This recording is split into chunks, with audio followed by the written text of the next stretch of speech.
नमस्कार दोस्तों, मैं प्रिंस सैनी आपका स्वागत करता हूं हमारे चैनल लर्न एंड ग्रो में। आज हम बात करेंगे western type moving coil galvanometer के बारे में। इससे पहले हमने एक suspended type moving coil galvanometer के बारे में पढ़ा था, जिसके अंदर कॉइल को सस्पेंड किया जाता था टॉर्जन हेड से। अगर पिछला लेक्चर आपने अच्छी तरह से पढ़ा हो तो उसके अंदर ये हमने जाना था। अब ये जो वेस्टर्न टाइप जो मूविंग कॉइल गैल्वेनोमीटर है, इसको पाइवटेड टाइप मूविंग कॉइल गैल्वेनोमीटर भी आप बोल सकते हैं, क्योंकि इसके अंदर पाइवट का हम यूज करते हैं, वो भी अभी जानेंगे। लेकिन ये जो है जनरली यूज किया जाता है लेबोरेटरी के अंदर। एक तरह की मॉडिफिकेशन आप कह सकते हैं, जो हमने इससे पहले पढ़ा था मूविंग कॉइल गैल्वेनोमीटर, तो उसकी एक मॉडिफिकेशन कह सकते हैं, क्योंकि उसके अंदर सस्पेंडेड कॉइल होती थी। उसको एक जगह से दूसरी जगह ले जाना काफी मुश्किल होता है, क्योंकि उसके अंदर जो सॉफ्ट आयरन कोर होती है और जो सस्पेंडेड कॉइल होती है, उनकी आपस में सेटिंग जो है खराब हो जाती है अगर थोड़ा सा भी वो हिल जाता है। इसीलिए जो western type moving coil galvanometer है, इसका जनरली यूज किया जाता है लेबोरेटरी के अंदर रीडिंग लेने के लिए, और इसको एक जगह से दूसरी जगह आसानी से ले जाया जा सकता है। अभी आप जान जाएंगे जब इसके पार्ट्स को हम डिस्कस करेंगे कि कौन कौन से इसके पार्ट्स हैं। तो चलिए जान लेते हैं। सबसे पहले हमारे पास एक नॉन मैग्नेटिक मटेरियल हम लेते हैं। नॉन मैग्नेटिक मटेरियल जो कि मैग्नेटाइज नहीं होता, जब करंट उसमें से पास होता है तो इसको चूज किया जाता है। यूजली ब्रास का होता है, एल्युमिनियम का भी यूज कर सकते हैं। इसके ऊपर कॉइल को अच्छी तरह से वाउंड कर दिया जाता है और उसके दो कॉर्नर ले लिए जाते हैं, उनको आगे बढ़ाया जाता है, जिससे कि उनको पाइवट कर दिया जाता है। तो यहाँ पर इनको पाइवट कर दिया गया है। अब ये जो पाइवट है यहाँ पर, यानी कि इसको यहाँ पर कर दिया और जैसे इसको यहाँ पर कर दिया, ये भी पाइवट है, ये इसको सपोर्ट प्रोवाइड करते हैं। अब यहाँ पर कॉइल ये सस्पेंडेड नहीं रही, इन पाइवट के कारण इसको सपोर्ट मिल गई है। और ये नॉन मैग्नेटिक मटेरियल और इसके ऊपर जो कॉइल है अच्छी तरह से उसको वाउंड कर दिया गया है, ताकि जो कॉइल है अच्छी तरह से वाउंड कर सके, इसलिए इस मटेरियल का हमने यूज किया। इसके बीच में हम एक सॉफ्ट आयरन कोर को भी रखते हैं। अब ये जो सॉफ्ट आयरन कोर होती है, ये हमारी फेरोमैग्नेटिक नेचर की होती है, तो ये सॉफ्ट आयरन कोर होती है। इसको इजीली मैग्नेटाइज किया जा सकता है, तो मैग्नेटिक फील्ड की स्ट्रेंथ बढ़ाने के लिए इसका यूज किया जाता है। क्योंकि जितनी ज्यादा मैग्नेटिक फील्ड की स्ट्रेंथ होगी, जैसे हमने पिछले फॉर्मूले में भी देखा था, एक फॉर्मूला हमने डिस्कस किया था, theta equal to NBA/K × I, यही था। जितनी ज्यादा मैग्नेटिक फील्ड की स्ट्रेंथ होगी, उतनी ही ज्यादा डिफ्लेक्शन हमें मिलेगी। तो इसके प्रोपोर्शनल है एक तरह से। तो इसीलिए सॉफ्ट आयरन कोर का यूज किया गया है कि ज्यादा से ज्यादा मैग्नेटिक फील्ड की स्ट्रेंथ को यहाँ पर बनाया जा सके। और यहाँ पर ये कॉइल है हमारे पास, ये भी याद रखनी है। अब ये किस प्रिंसिपल पर एक काम करता है? प्रिंसिपल वही है जो हमने पहले पढ़ा था, कि अगर हम करंट को पास करते हैं, किसी भी करंट कैरिंग जो कॉइल है, कॉइल से करंट को हमने पास किया, वो करंट कैरिंग कॉइल बन गई, उसको हमने एक मैग्नेटिक फील्ड में रख दिया। जब हम उसको मैग्नेटिक फील्ड में रखेंगे तो वहां पर वो एक टॉर्क को एक्सपीरियंस करेगी, यानी कि एक कपल की तरह का उसके ऊपर फोर्स लगेगा जो उसको घुमाने की कोशिश करेगा।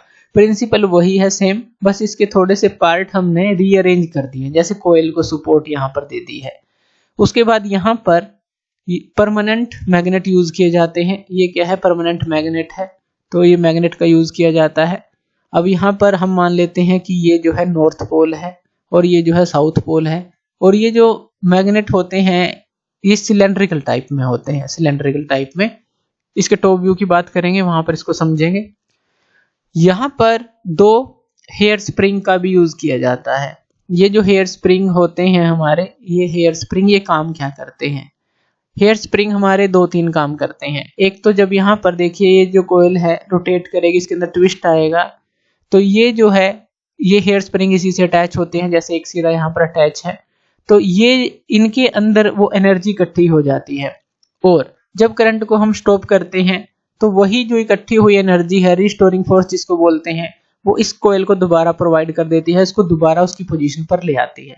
मान लीजिए जो कॉइल है इस तरह से हमारी डिफ्लेक्ट हुई, ट्विस्ट हुई, तो इसके अंदर एनर्जी स्टोर हो गई। तो जब करंट को स्टॉप करेंगे तो ये वापस कॉइल को अपनी पोजीशन पर लेकर आ जाएगा। तो दोनों तरफ यहाँ पर भी हेयर स्प्रिंग होता है, तो दोनों तरफ हेयर स्प्रिंग इसको प्रोवाइड किए जाते हैं इसी काम के लिए। और इसके अंदर से करंट भी पास हो सकता है। जो ये हेयर स्प्रिंग होते हैं, इनका जो मटेरियल होता है, या फिर ये क्वार्ट्ज के आप ले सकते हैं, या फिर फॉस्फोर ब्रोंज के ले सकते हैं। अब ये क्यों लेते हैं? क्योंकि ये हमारा जो फॉर्मूला था, थीटा जो डिफ्लेक्शन थी, इसके अंदर जो के है, जो कि नेचर ऑफ मटेरियल पर डिपेंड करता है, तो जो के की वैल्यू होती है इन हेयर स्प्रिंग के लिए यहाँ पर काफी स्मॉल हो जाती है। तो इन्हीं का इसीलिए हम यूज करते हैं जो हेयर स्प्रिंग होते हैं। दूसरा हमने बात की कि करंट को फ्लो करने में भी ये हेल्प करते हैं, तो इसलिए यहाँ पर ये हेयर स्प्रिंग यूज किए जाते हैं। और इन हेयर स्प्रिंग से आगे दो टर्मिनल बना दिए जाते हैं जहां से हम सप्लाई देते हैं। जैसे मान लीजिए टर्मिनल T1 है और यहाँ पर ये जो टर्मिनल है T2 है। तो यहाँ पर जब हम सप्लाई देते हैं T1 और T2 टर्मिनल से, मान लीजिए T1 पॉजिटिव है, T2 नेगेटिव है, तो जब हम सप्लाई देते हैं तो यहाँ पर कोयल के अंदर रोटेशन आती है, टॉर्क क्रिएट होती है और यहाँ पर एक एरो लगा होता है, एक एरो इसी कोयल के साथ अटैच होता है और यहाँ पर एक स्केल लगा होता है। इस स्केल के अंदर जो सेंटर में 0 होता है, लेफ्ट और राइट के अंदर रीडिंग होती है। ऐसा क्यों होता है? क्योंकि डायरेक्शन ऑफ करंट को आप उल्टा भी कर सकते हैं। जैसे ऐसा नहीं है कि T1 पॉजिटिव लिखा है तो वहीं पर आप पॉजिटिव देंगे, आप यहाँ नेगेटिव भी दे सकते हैं, यहाँ पॉजिटिव भी दे सकते हैं सप्लाई को। तो यहाँ से ये जो एरो है, ये जो पॉइंटर है, ये दोनों तरफ मूव कर सकता है, दोनों तरफ की रीडिंग हमें देता है। काफी सेंसिटिव होता है। इसके अंदर ये जो एरो है एक तरह से लीवरेज भी इसको प्रोवाइड की जाती है कि थोड़ी सी भी यहाँ डिफ्लेक्शन होगी तो काफी ज्यादा एकदम से यहाँ रीडिंग हमें मिलती है। तो इस तरह से काम करता है। अगर इसका टॉप व्यू की बात करें तो यहाँ पर देखिए ये नॉर्थ और साउथ हमने मैग्नेट लिए हैं और सिलेंड्रिकल शेप के लिए हैं। सिलेंड्रिकल शेप क्यों लेते हैं अब ये भी जान लेते हैं, जैसे इसमें और इसमें है, ताकि जो हमें फील्ड लाइन मिले, मैग्नेटिक फील्ड लाइन, वो रेडियली मिले, इस तरह से नॉर्थ की तरफ, साउथ की तरफ, इस तरह से मिले। और यहाँ पर अगर हम देखें, ये सॉफ्ट आयरन कोर को हमने दिखाया है और ये कोयल को हमने दिखाया है। अब यहाँ पर जो ये कोयल की पोजीशन है हमेशा इसके पैरेलल रहे, इसलिए ये सिलेंड्रिकल टाइप लिए जाते हैं कि ये मैग्नेटिक फील्ड की लाइन हमेशा इसके पैरेलल रहे। जैसे इस पोजीशन में है तो यहाँ पर भी पैरेलल है। अगर इसकी पोजीशन मान लीजिए ये हो जाती, इस कोयल की पोजीशन ये हो जाती, तो यहाँ पर भी ये पैरेलल रहती। इसी तरह से और ज्यादा टिल्ट हो जाती तो यहाँ पर भी पैरेलल रहती। तो मैग्नेटिक फील्ड की जो लाइंस है इसके पैरेलल रहती हैं। अब मान लीजिए अगर हम एरिया वेक्टर की बात करें, जो एरिया वेक्टर हमारा होता है वो कहाँ की तरफ होता है? वो बाहर की तरफ होता है। अगर जो भी आप ले मान लीजिए इस तरह से, तो वो बाहर की तरफ होता है जो एरिया वेक्टर होता है, ये भी हमने डिस्कस किया था। अब यहाँ पर जो एरिया वेक्टर और मैग्नेटिक फील्ड के अंदर जो डायरेक्शन रहती है, जो एंगल रहता है इन दोनों के बीच का, वो 90 डिग्री रहता है हर पोजीशन में, ए और बी के बीच में। जो हमने टॉर्क का फॉर्मूला डिस्कस किया था, एक टॉर्क का फॉर्मूला NIBA sin अल्फा, यही डिस्कस किया था ना, NIBA sin अल्फा। अल्फा हमेशा 90 डिग्री रहता है, जिससे कि टॉर्क की जो वैल्यू है हमेशा मैक्सिमम रहती है। NIBA ये आपको वैल्यू मिलेगी। तो इसीलिए ये जो है रेडियली फील्ड प्रोवाइड किया जाता है, मैग्नेटिक फील्ड इसको, ताकि इन दोनों के बीच का एंगल 90 डिग्री रहे और टॉर्क की जो वैल्यू है मैक्सिमम रहे। टॉर्क की वैल्यू मैक्सिमम रहेगी तभी तो हम अच्छी तरह से रीडिंग ले पाएंगे किसी भी पोजीशन पर।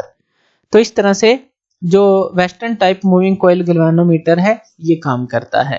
तो थैंक यू वीडियो देखने के लिए, और इसी तरह की वीडियोस के लिए आप हमारे चैनल लर्न एंड ग्रो पे हमें सब्सक्राइब कर सकते हैं। धन्यवाद।